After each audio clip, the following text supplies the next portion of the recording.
स्वागत है सभी बच्चों का हमारे यूट्यूब चैनल संकल्प स्टडी हब में। मैं हूं अश्विनी श्रीवास्तव। पिछली 2 वीडियो में आप सभी बच्चों का बहुत सहयोग मिला, इसके लिए आप सभी को धन्यवाद। और ये उम्मीद करता हूं कि इसी तरीके से आप लोग प्यार बनाए रखिएगा और मेरा पूरा प्रयास होगा कि इस 30 दिन में कि पुलिस के लिए हम कुछ ऐसा बेहतर कर सकें। अगर मेरे माध्यम से आप लोग कुछ भी सीख पाए तो मैं अपने आप को समझूंगा, ठीक है। और हम लोग बात करते हैं, कुछ वीडियो पर कुछ बच्चों के कमेंट आए हैं और उस कमेंट का जवाब आज मैं दे रहा हूं। सबसे पहली किसी का प्रश्न आया था कि सर जीएस की मैराथन क्लास चलाई जाए। इसका जवाब है बेटा कि 1:15 बजे आज उत्तर प्रदेश की नदियाँ अपलोड हुई हैं, लाइव क्लास चली है और 1:15 पर आप उपस्थित हो सकते हैं। इससे क्या है कि कोई ना कोई मैराथन क्लास जीएस की आपको मिलती रहेगी, ठीक है। दूसरे प्रश्न में बात करें, किसी बच्चे का है कि सर 80 प्रश्न आ रहे हैं, जब हम लगा रहे हैं तो 80 प्रश्न आ रहे हैं तो हम क्या करें। सबसे पहला प्रश्न मैं आपको बताना चाहूँगा, घबराइए बिल्कुल नहीं। सबसे पहली चीज़ तो ये देखिए कि उसने ये नहीं लिखा है कि 80 प्रश्न जो उसके आए वो किस माध्यम से आ रहे हैं। आप ऑफलाइन दे रहे हैं पेपर तब 80 आ रहा है, या किसी ऑनलाइन प्लेटफार्म से आप दे रहे हैं तब 80 आ रहा है। दोनों में बड़ा फ़र्क है, ठीक है। अगर ऑफलाइन आपको पेपर देना है तो आप ये पूरी तरह प्रयास करिएगा कि अगर आप संभव हो सकता है तो अधिकतम से अधिकतम टेस्ट पेपर आप ऑफलाइन दीजिए। बिल्कुल घड़ी लगा कर दीजिए, टाइमिंग ध्यान में रखे दीजिए। 80 प्रश्न पे भी चीज़ें हो सकती हैं, लेकिन ज़रूर ध्यान रखें कि सही प्रश्न अगर 2 से 3 शिफ्ट पेपर हुआ तो आप ये जान लीजिएगा नॉर्मलाइजेशन होगा। और नॉर्मलाइजेशन में आयोग हमेशा इस बात को ध्यान में रखता है कि किसी बच्चे ने गलत कितना किया है। तो आप एक्यूरेसी पर बिल्कुल ध्यान में रखें। 80 प्रश्न हैं, 90 प्रश्न आपके जो भी हैं, लेकिन वो ऑफलाइन मोड में होने चाहिए। दूसरी चीज़, नंबर का खेल नहीं है। सिलेक्शन जब होगा ना तो आप देखिएगा कि आप अपनी तैयारी लेके जाएंगे, वही सारे प्रश्न आएंगे जो अब नॉर्मली आपको आते हैं। मेन चीज़ ये है कि नॉलेज कितनी आपको बढ़ रही है। नॉलेज बढ़ेगी, नंबर बढ़ जाएंगे। तो सबसे पहली चीज़ तो ये है कि 80 प्रश्न हैं, 80 है, 100 है। मैंने पिछली वीडियो में भी बताया है, उसकी जो लिंक है वो डिस्क्रिप्शन में आपको मिल जाएगी, वहाँ से आप देख लीजिएगा, है ना।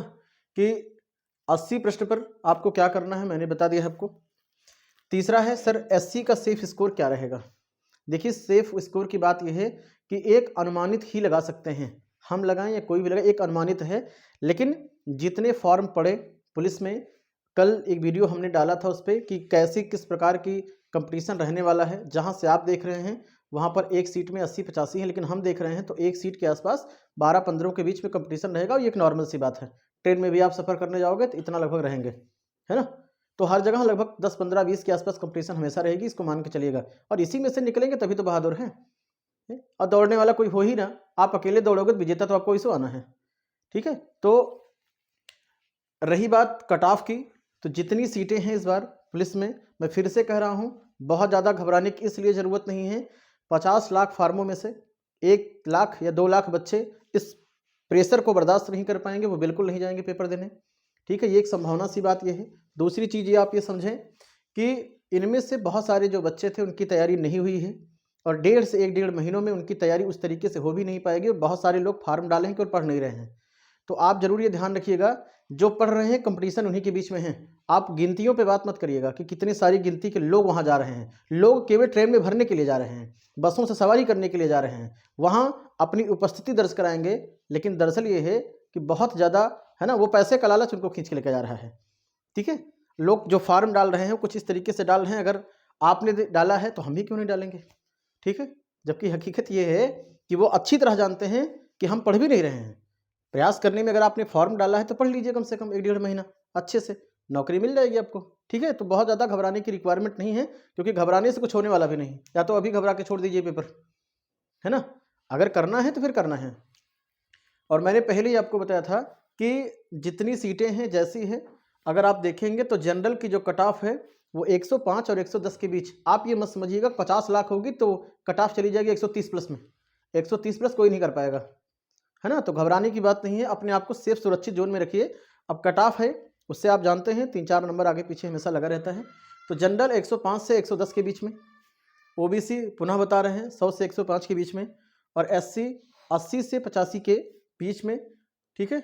और अगर हम फीमेल की बात करें तो 85 से 90 के बीच में इनके कट ऑफ रहने वाले हैं। अब फर्क ये है कि आपने सही कितना किया है।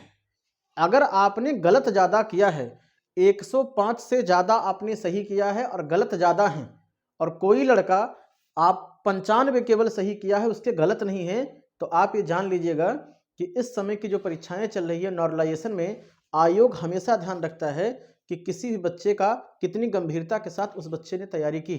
नॉर्मलाइजेशन होगा तो जिस व्यक्ति ने ज़्यादा गलत नंबर किए हैं उसके नंबरों का नुकसान उसको होगा, है ना। तो एक्यूरेसी पर बहुत विशेष ध्यान रखिए। ठीक, तीसरे प्रश्न पे चलते हैं कि चौथा बड़ा इंटरेस्टिंग सा सवाल रहा है। किसी का कमेंट आया है कि सर आप कहाँ के हैं, हम आपके पास के ही हैं, आप बात करेंगे तो आपने निकट पाएंगे, यूट्यूब पे आप चैनल डालेंगे हम आपको मिल जाएंगे, मानेंगे तो बिल्कुल दिल के करीब हैं, है ना, और नहीं मानेंगे तो बहुत दूर के हैं, कभी बताएंगे आपको कि हम कहाँ के हैं, कैसे हैं। ठीक है, फिलहाल अगर आप ज्वाइन करना चाहें और तो डिस्कशन में व्हाट्सएप ग्रुप का एक लिंक होगा, उस लिंक से आप ज्वाइन कर लीजिएगा। परीक्षा से संबंधित जो पीडीएफ होगी, जो जानकारियाँ होंगी वो आपको मिलती रहेगी। ठीक है, अगला ये है कि सर आपका मोबाइल नंबर क्या है, क्या करोगे। ठीक है, बातचीत जितना कम करिए उतना बेहतर होगा। हम मोबाइल नंबर आपको दे देंगे, फिलहाल आप व्हाट्सएप ग्रुप से जुड़ जाइएगा, समय ऐसा आएगा मोबाइल नंबर भी आपसे शेयर किए जाएंगे, है ना। लेकिन उससे पहले क्या है कि अभी आप 18 दिन तक अगर कम से कम मोबाइल पे बात करें तो ज़्यादा अच्छा रहेगा, है ना। तैयारी को अपना थोड़ा सा ध्यान में रखें। अगली ये है, 2 वीडियो में बता चुके हैं, लेकिन फिर भी कुछ लोगों के आए कि सर ओवर एज हो जा रहे हैं। अरे यार ओवर एज कहाँ हो गए हैं? अरे परीक्षा ही तो है?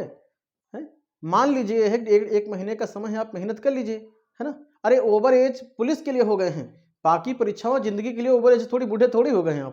तो ये बार बार इस बात के लिए कहना कि ओवर एज हो गए हैं, ये आप अपने आप को डिस्टर्ब कर रहे हैं। खुद ही मान चुके हैं कि हम पास नहीं होंगे, तो जब आदमी अपने आप को मान चुका है कि हम पास नहीं होंगे तो उसे कौन पास कराएगा। तो ये सब बिल्कुल मस्तिष्क निकाल दीजिए। ओवर एज में, ओवर एज का मतलब कितने खिलाड़ी ऐसे हैं जो पहली गेंद पर 6 मार देते हैं, और बहुत सारे खिलाड़ी ऐसे हैं जो 10-10 साल से लगातार खेल रहे हैं, आज तक भी नहीं आ पाया है। तो मेन चीज़ ये है कि आपका कॉन्फिडेंस कितना ज़्यादा है ना। तो ये ओवर एज जो चीज़ें हैं इसके लिए बिल्कुल प्रेशर मत लाइए कि ओवर एज है। रही बात इसकी, किसी का प्रश्न ये है कि सर जीएस में क्या पढ़ें।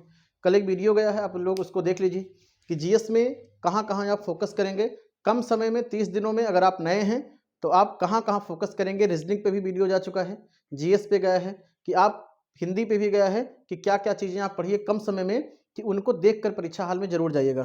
ठीक, रही बात यह सर, ये बड़ा महत्वपूर्ण है, पढ़ते समय सब नींद आएगी। ठीक है, इन 2 प्रश्नों का जवाब हम आपको सबसे अंतिम में देंगे। किसी का प्रश्न यह है कि सर प्रेशर बहुत है, क्या करें, छोड़ दीजिए। सीधा सा जवाब है, छोड़ दीजिए सर। अगर प्रेशर से आप भाग गए हैं, कोई भी चीज़ का निर्माण हमेशा सांचे में ही होता है ना।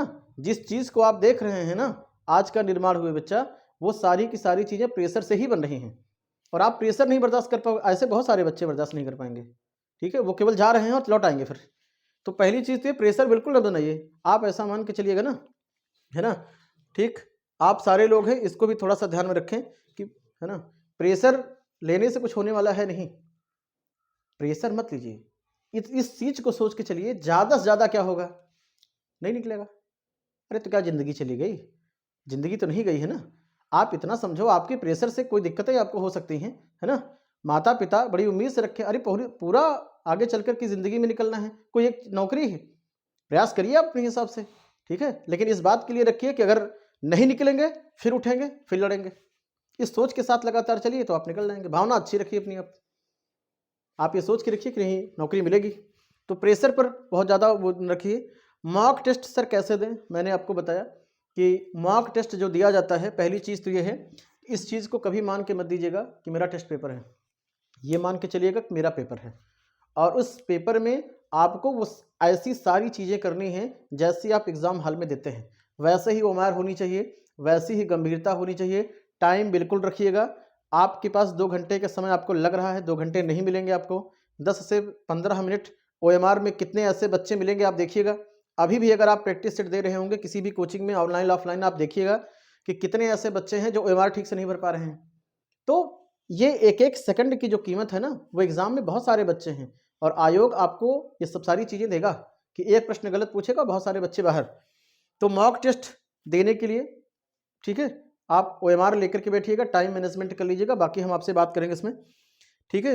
एक किसी का क्वेश्चन था कि सर फॉर्म में तहसीलदार, उनका निवास जो था, उस निवास में तहसीलदार उन्होंने लिखा हुआ, क्या फॉर्म रिजेक्ट हो जाएगा? बेटा ऐसा कुछ नहीं है, रिजेक्ट नहीं होगा, ठीक है, परेशान ना होइए आप, आराम के साथ आप पूरी तैयारी करिए, ठीक है। GS की सर मिक्स क्लास चलाई जाए, बिल्कुल 30 दिनों में 1-2 दिन अभी हमारे पास व्यस्तता है और उसके बाद में लगातार GS की मिक्स क्लास आपकी चलेगी। जैसे आप कमेंट बॉक्स में रखेंगे, जो क्लास आपको लग रहा है उसी हिसाब से हम लोग बात करेंगे जो आपके लिए महत्वपूर्ण होगी, ठीक है। और है ना, और किसी का प्रश्न ये भी था कि सर 180 नंबर आ रहे हैं सर, एग्जामपुर में टेस्ट देते हैं, कोई पवनीश राजपूत हैं, इनका यह है कि सर एग्जामपुर में, मैंने पुनः आपसे बताया कि अगर विराट कोहली को मैट पे खेलना है तो वो घर में नहीं खेलेंगे, ठीक है। तो गलती का मतलब ये है, अच्छी बात है आप किसी कोचिंग पढ़ रहे हैं, ऑनलाइन पढ़िए, ऑफलाइन पढ़िए, जिस कोचिंग में जिस टीचर से पढ़ रहे हैं, जहाँ पे कर दिए, कोई दिक्कत नहीं है। हम आपका केवल मार्गदर्शन कर सकते हैं कि आप कैसे करके कुछ अच्छा कर पाएंगे। तो 180 नंबर पा रहे हैं, ठीक है। अगर ऑनलाइन है तो आप ये जान लीजिएगा कि ऑनलाइन की जो चीज़ें हैं, क्योंकि वहाँ पर एग्ज़ाम हॉल में आपको स्क्रीन पर पेपर नहीं देना है, आपको पेपर पे देना है और पेपर का अनुभव पेपर के हिसाब से ही होना चाहिए। तो आप एग्जामपुर में देते हैं, देते रहिए, कोई दिक्कत नहीं है, लेकिन मार्केट से कोई प्रैक्टिस सेट उठाओ और उस पर अपने आप को चेक करिए थोड़ा सा कि देखिए ऑफलाइन में OMR भर रहे हैं तो क्या है, क्योंकि ऑनलाइन में तो OMR नहीं भर सकते ना, तो फिर तो ऑनलाइन में अगर OMR नहीं भर सकते हैं तो वो अनुभव टेस्ट वाली फीलिंग कैसे आएगी? तो इसको थोड़ा सा ध्यान में रखें।